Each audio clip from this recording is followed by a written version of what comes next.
Effectivement, parler des relations franco-allemandes, parler des relations entre la France et l'Allemagne, c'est sans doute évoquer un psychodrame français, pour commencer. Je voudrais commencer par ça.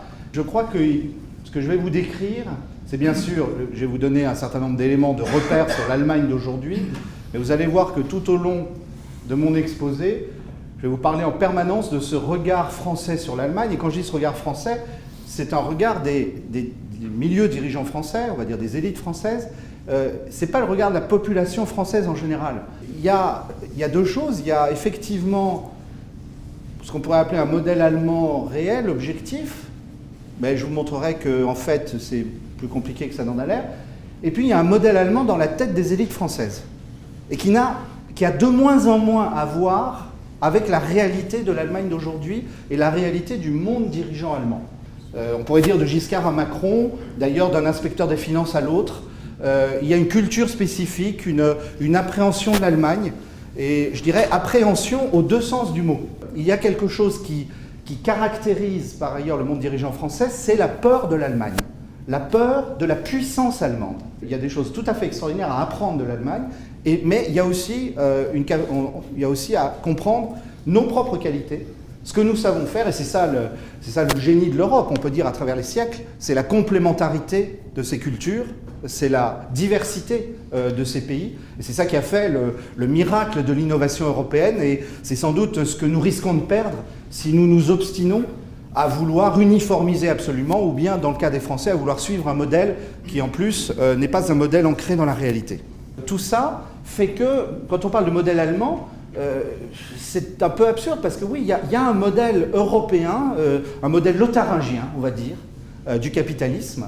Par ailleurs, il y a une Allemagne qui est très diverse parce que essayer de faire rentrer la Bavière dans ce modèle-là. La Bavière, c'est un État qui était agricole jusque dans les années 60 et qui ensuite a franchi de manière tout à fait extraordinaire en 20 ans le passage à ce qu'on appellera un peu rapidement la troisième révolution industrielle. Aujourd'hui, la Bavière est un des lieux d'innovation les plus impressionnants en Europe. Dans les nouvelles technologies, dans les NBIC, comme on dit, la Bavière est absolument remarquable. Ce ne sont pas par des fusions pensées d'en haut, de façon abstraite et technocratique.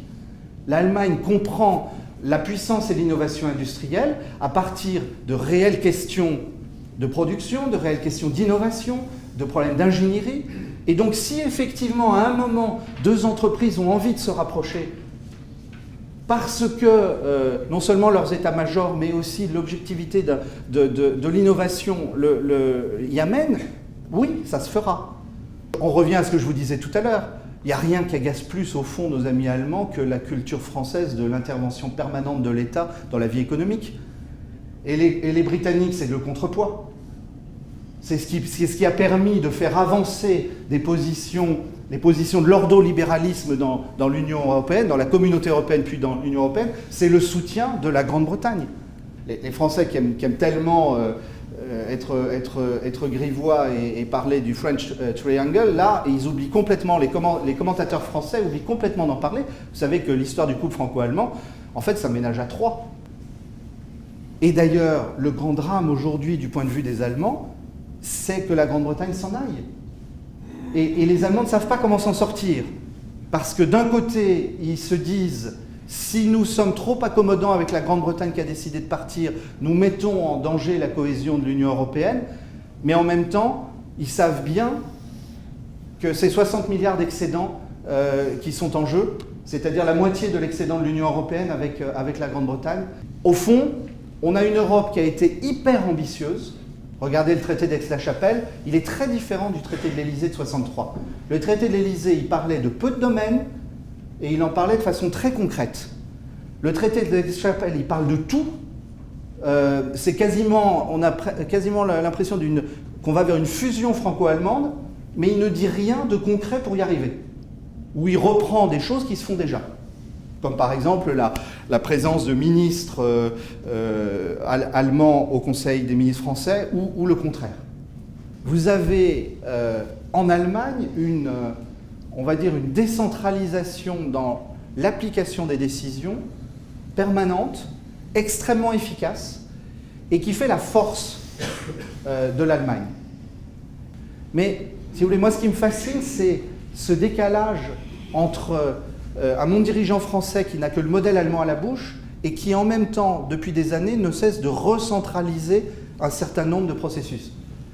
Il se trouve que moi j'étais dans diverses fonctions, j'ai eu l'occasion d'exercer des responsabilités au sein de l'État et j'ai été fasciné. Pour moi, il y a une décennie noire, c'est 2005-2015, où, profitant de la révolution numérique, l'État s'est mis à recentraliser un certain nombre de processus contre la politique de décentralisation qui avait été mise en place depuis les années 80.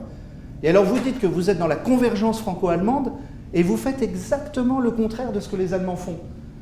Les Allemands, pour eux, l'Europe, c'est une partie intégrante de la politique allemande depuis 1949, depuis que la République fédérale existe, depuis 1950, depuis le plan Schuman. Les Allemands n'ont jamais été, à la différence des Français, dans le ou bien ou bien. Un débat comme celui sur Maastricht est inenvisageable en Allemagne, au sens où c'est pas ou la nation ou l'Europe, c'est la nation à travers l'Europe. Et l'Europe comme valeur ajoutée pour la nation.